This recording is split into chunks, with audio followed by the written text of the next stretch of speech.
বড় হয়ে নৌবাহিনী হতে চাই। 1-2 বছর খেললে তাদের বাড়ি গাড়ি সব হয়ে যায়। আর আন্তর্জাতিক পর্যায়ে ভালো করার জন্য আমরা এখন একজন বিদেশি কোচ, মিশরের একজন কোচ আমাদের সাথে কাজ করছেন। হেমন্তের সকালে নরম রোদ আর হালকা কুয়াশা, ধলেশ্বরীর বুকে যেন উৎসবের আমেজ। সারি সারি ট্রলার, মুখে উচ্ছ্বাস। গন্তব্যে ছুটছে দেশের কোনায় কোনায় থেকে আসা সাঁতারুরা। কেউ পাড়ি দিবে 10, কেউ বা 7 কিলোমিটার পথ। 21তম জাতীয় দূরপাল্লার সাঁতার প্রতিযোগিতা আয়োজন করেছে বাংলাদেশ সুইমিং ফেডারেশন ও বাংলাদেশ নৌবাহিনী। দেশের 23 জন পুরুষ ও 12 জন নারী সাঁতারু অংশ নিয়েছেন এবারের আসরে। শীতলক্ষ্যার বুক চিরে ধলেশ্বরী নদীর দিকে এগিয়ে চলা সেই পথ যেন এক অনন্য দৃশ্যপট। আর মুন্সিগঞ্জ লঞ্চ টার্মিনালে পৌঁছেই বিজয়ের আনন্দে ভেসে যায় চারপাশ। ডুবতে বসা দেশের সাঁতারকে টিকিয়ে রাখতে এই আয়োজন যেন এক নবজাগরণের বার্তা। আমাদের জন্য অনেক অসাধ্য ব্যাপার, হ্যাঁ সেইটা আর কি আমার বাচ্চাকে নিয়ে আসছি দেখানোর জন্য। এই প্রোগ্রামটা দেখে আমার মনে হচ্ছে আমিও একজন বড় হয়ে নৌবাহিনী হতে চাই। নদীমাতৃক বাংলাদেশের সাঁতার প্রতিযোগিতা হবে আর দর্শকদের উপস্থিতি থাকবে না, তা কি করে হয়?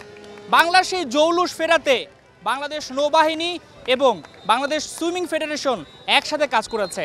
আজকের এই দূরপাল্লার সাঁতার প্রতিযোগিতা হয়তোবা 10 কিলোমিটার ছিল, তবে এই সাঁতারকে নিয়ে যেতে হবে আকাশ ছোঁয়া উচ্চতায়। চাই আন্তর্জাতিক সাফল্য, আর সেই সাফল্য পেতে গেলে সবাইকে কাজ করতে হবে একসাথে। বাংলাদেশ সুইমিং ফেডারেশনের সভাপতি ও বাংলাদেশ নৌবাহিনীর প্রধান অ্যাডমিরাল এম নাজমুল হাসানও দেখতে চান আকাশ ছোঁয়া সাফল্য, তবে স্বীকার করেন সীমাবদ্ধতা এখনো অনেক। আমি এই জিনিসগুলি কখনোই অস্বীকার করি না। যেটা আমাদের ঘাটতি আছে, যেটা আমাদের কমতি আছে, সেটা আমাদেরকে স্বীকার করতে হবে, তা নাহলে আমরা উন্নতি করতে পারবো না।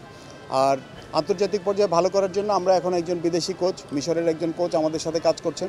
এবার আপনারা জাতীয় পর্যায়ে দেখেছেন আমরা 23টি নতুন জাতীয় রেকর্ড হয়েছে, এবং আমরা এখন দক্ষিণ এশিয়ার সাঁতার প্রতিযোগিতার জন্য আমাদের টিমকে প্রশিক্ষণ প্রদান করছি।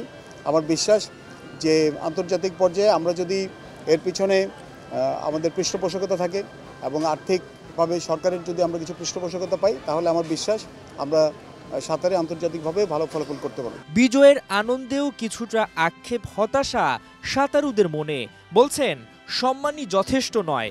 এটা সবাই বোঝে, এখন টাকা ছাড়া কিছুই না, টাকা দরকার আছে। যেমন ক্রিকেটার বলেন, ফুটবলার বলেন, তাদের যে একজন জাতীয় দলে খেলে 1-2 বছর খেললে তাদের বাড়ি গাড়ি সব হয়ে যায়, তার পুরো ফ্যামিলি আরামসে চলে যাবে সে আর কোনো কিছু না করলে। কিন্তু আমি বিগত 20 বছর ধরে সাঁতার করতেছি, কিন্তু আমার ওই পর্যায়ে এখন পর্যন্ত যেতে পারিনি যে আমি একজন ন্যাশনাল টিমের সুইমার, যে আমি সুইমিং না করলেও 20 বছর সাঁতার কাটার পরেও যে আমার ফ্যামিলি চলতে পারবে।